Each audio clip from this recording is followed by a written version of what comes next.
अस्सलाम वालेकुम दोस्तों, की हाल चाल? तुसीं दे रहे हो देश पंजाब टीवी। मैं तुहाडा मेजबान आसफ। नंबर दा 0307 1076 965। यही व्हाट्सएप नंबर इमो नंबर है। अज एक माशाल्लाह दूजे नंबर वीडियो लैके आया। पंडा ने बहाने ने माशाल्लाह मुठ मुठ थन लगा तो नित रह के सार दे बहाने रख लिए पावरा थन लगा। आ बटन लगे ने नीली दे माशाल्लाह थन बड़ा प्यारा लगा। पुछ रही जिवें डोर होंदी है। एक ढड्डी दी शाह काली मझ है, निक्की निक्की सिंगी है माशाल्लाह। शाह काली अख है दुनी कोट तो पा के उन्हें वन अगे उन्हें पिछे खुड्डा खुला पुछ रही जिवें डोर होंदी है। थन बड़ा प्यारा लगा, पावरा थन लगा माशाल्लाह। इनू आने ने पंडा ने वाने उन्हें अगे वाना उन्हें पिछे गिट गिट पशमे की हिसाब किताब है सारी गलबात पाइए पूछांगे।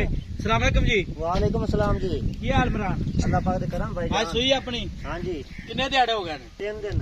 आज 3 दिन हो गए। मगर केंदे कट्टा मगर कट्टा किन्ना बोला करती 100 लीटर बच्चे समेत बच्चे छड़ के बच्चे छड़ के 15-16 हाँ के जी। 2 टाइम चोवे 3 टाइम चो 4 टाइम तो ते मैना मुना छड़ के की बाद किन्ना दूध करेगी? भाई 23 लीटर करेगी इंशाल्लाह। 22-23 लीटर करेगी इंशाल्लाह जी। ठीक हो गया।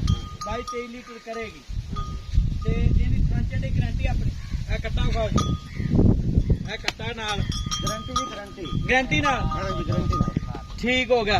गारंटी ना 22-23 लीटर करेगी हाँ जी। ठीक है। इन्हें थाने च वादा घाटा छट्टा फुहारा कोई जिम्मेवार होंगे इंशाल्लाह। जवाब उसमें इको जे हाँ 16 ने 16 ने हाँ जी। जिवें थान ने चारे हाँ जी जिम्मेवार एवें ठीक हो गया। इन छड़ इन टोर और बच्चा छड़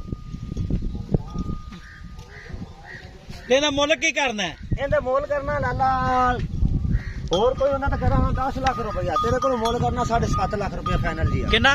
7.5 ਲੱਖ नहीं 7.5 लाख ज्यादा मुल जायज का जिन्ने मैं देने जान दे फुल फुल ਚੰਗੀ ਅੱਲਾ ਦੇ ਬੰਦਿਆ हैं ਮੈਂ ਬੜੀ ਚੰਗੀ ਹੈ। मैं सारी चंगी मैं सारी चंगी माशाल्लाह टुरदी भलवाना तरह।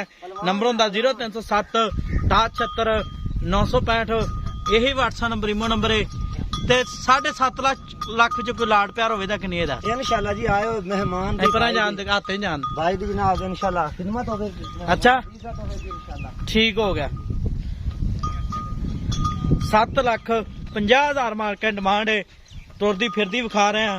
नंबर होंदा 0307 1076 965। यही व्हाट्सएप नंबर इमो नंबर है। अपने चैनल नू लाइक करो शेयर करो माशाल्लाह। अच्छी वीडियो ले आई। मिलांगे अगली वीडियो नाल। पाकिस्तान जिंदाबाद।